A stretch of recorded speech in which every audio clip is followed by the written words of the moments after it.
an organization of thoughts. To clarify, this is not meant to dive into anything about what happened. This is to reach out to the fandom, people like myself, who were hurt deeply. Support victims always. These past 7 months, going on 8, have been some of the hardest of my life. The person I held in the highest respect has suddenly become someone whose name I tiptoe around in conversation and do my best to forget. Once a month, I found myself looking up news on what Wilbur is doing now, sometimes angry that he would dare to continue his career, other times mourning for what used to be. I've tried re-listening to his music by pirating it a few times, and I'm either filled with a deep sense of longing and nostalgia or disgust and pain. One of my biggest regrets is the way I allowed myself to become part of a parasocial relationship. I wholeheartedly believe the people who still support Wilbur are blinding themselves to his faults and are stuck in the same horrid situation I was in not too long ago. When Shelby's stream was posted on YouTube, my friend sent me a link. I was at theater practice at the time, but I stepped to the side and listened to the video. My heart sank at hearing her words, and not even a few minutes in, I knew it was Wilbur. Call it a parasocial relationship, or call it the way Wilbur has, literally, in some cases, been seeped into my mind. Call it the author in me, knowing a quote-unquote character so well that I could tell when it wouldn't be out of place for him to commit such actions. Call it intuition. Call it a gut feeling. Whatever you want to call it, I just knew it was him. I went to the bathroom and called my friends. And another friend of mine who was at theater practice with me openly wept in my arms. A friend who was usually stoic, sobbing into my shoulders. I did everything in my power not to collapse into my emotions then and there, and honestly, I feel extremely disconnected from that moment already. I went over to the house of the friend who sent me the link after theater practice, and she offered me some food to try and calm my nerves. Eating that salad, it was like everything caught up to me, and I vomited into the sink, feeling physically sick from the idea that this person who had saved my life in so many ways could be so horrid. I think I cried that night when I went to bed, but I don't remember. I've cried many nights since then over everything. I held Wilbur extremely high, on a pedestal I could never reach. How was it that the pedestal I'd created was made of glass? How could it so easily be broken? How could this person, who I treated like a savior, like another part of me, do such a thing? How could he?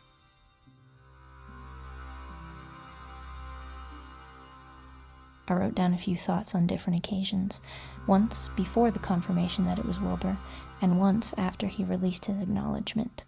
I will not grace it with the title of an apology, as it most certainly was not one.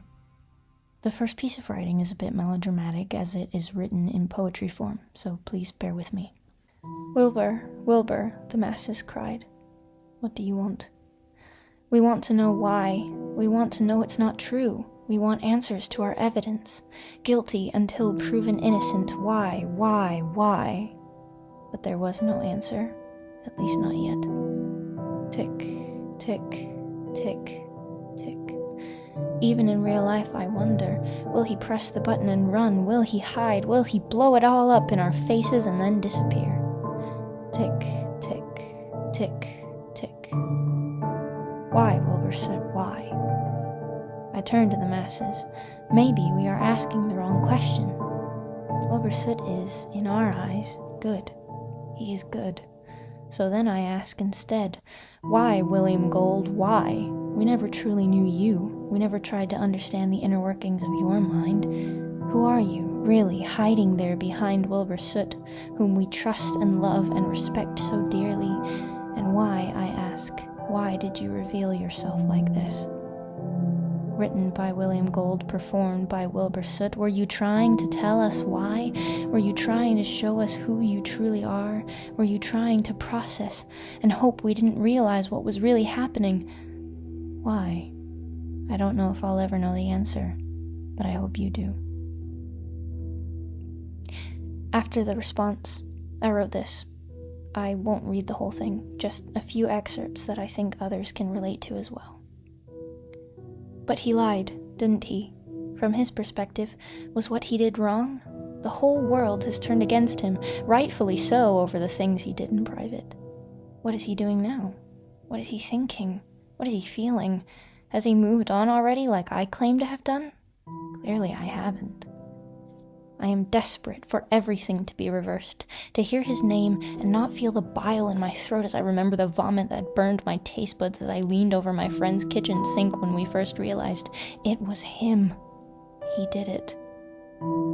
The fact that even the notion of him being an abuser made me spill my guts as soon as I took a bite of food concerns me.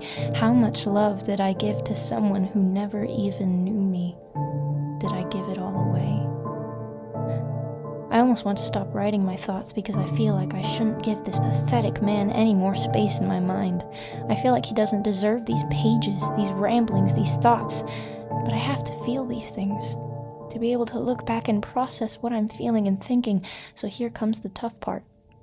What was wrong with me? What is wrong with me? Why do I still ache for things to not ever have changed? For the truth to never have been known? Why do I still miss what he used to be?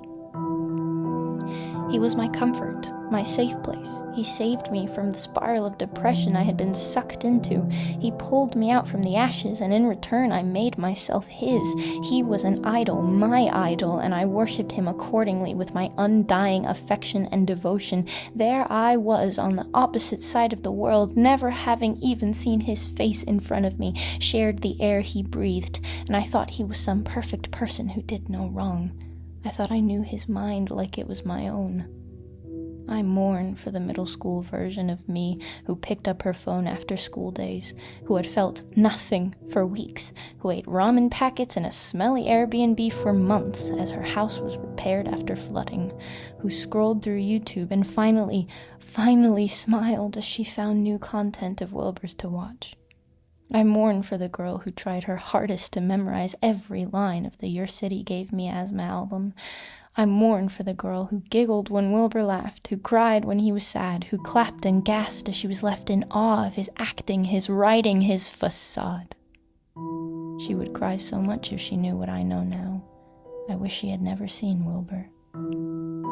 I don't cry about what happened anymore. I don't cry over Shelby's suffering or the fall of my once idol, but my heart still aches. My chest still feels a sick, empty feeling, and the taste of that stupid vomit will come back to my mouth. God forbid I ever let another influencer have such a grip over my life. If anything, this has taught me a lesson on placing my trust in people I don't truly know, no matter how parasocially close I feel I am to them. They don't know me. They don't love me. They don't need me. And I don't need him. It's been 7 months now, maybe more by the time I let others hear this. And to be honest, I still haven't gotten proper closure about everything. I'm still chasing for answers. I'm still trying to move on. I don't know why I'm writing this. Maybe to reach out to others who are going through the same thing. I find videos where comments have been left not but days, sometimes hours before I read them, with people still grappling for some kind of closure like I am. So I want to leave the floor open, I guess. How are you? Where are you now? I watched a video recently that made me cry hard at around 3 a.m, shout out to Quinamon, that asked these questions. It was the first time anyone had asked. Sure, I wish things had been different, but they won't be. That's something I have to come to terms with.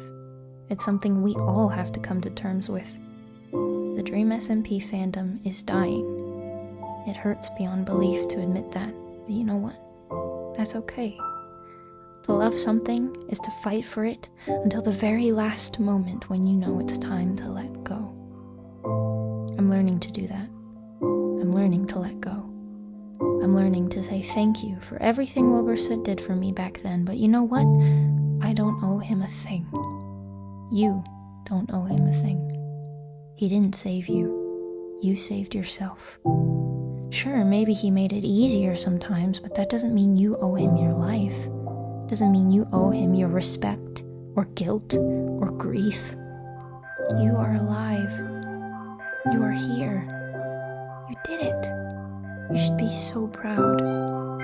I'm proud. Dust yourself off. Find solace in the fact that new things are coming. Share your experience and grow.